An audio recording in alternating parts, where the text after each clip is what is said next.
na kaka Mokontabule kaka Molimo Sando oye tomoni wana ilava tundu yemei representant provincial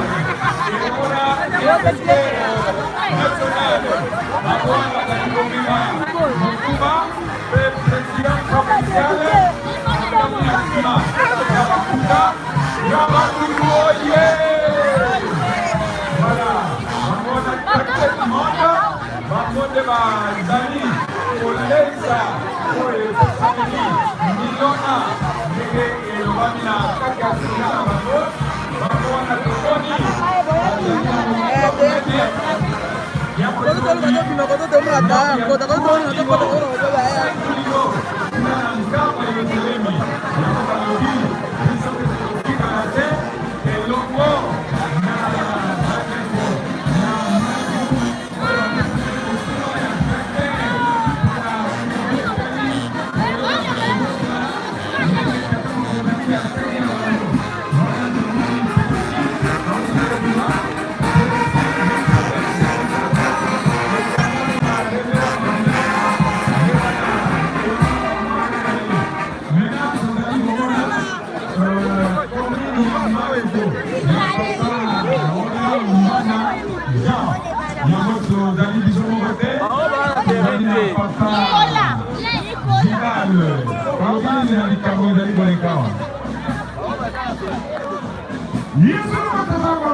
Moko kati ya famille Esansu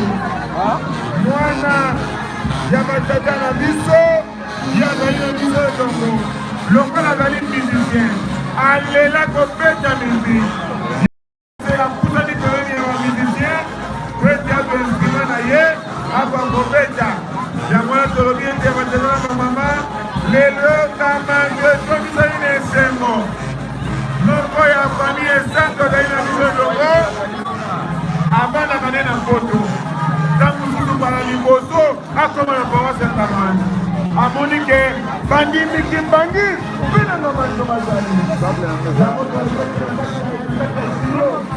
otonisami ebele na bajournaliste nde tosilomona biso apana biso komona ye papa asani akolobela biso na ndeko na tangi ya joini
botonga ya ba paroisse na biso yango bomoni présence ya bato ebele awa na kati na paroisse ya Ngamanzo bongo tomoni bandeko na biso ya faki basili kokata ekomi bongo ngala ya bafutiste ya solo bango bakobetaka bango moko pamba te bango mpe bazali babeti nzenze balobi esenge bandeko na biso to bapema biso mpe toleka na lolenge oyo tokobetaka bongo na peti mama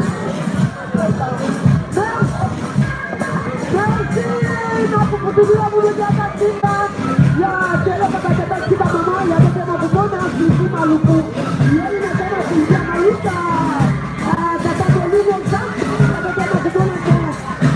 kwa kuturuku kata mabara kujikala kama wewe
Mama Mbemba,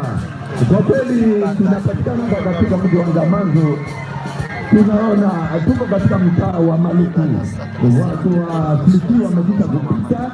Tuko sasa ni kipindi cha kuweza kuendelea na desile. Tunaona grupu ya Faki wanakuwa bumbuaji wakichunga, hatujua kama wanachunga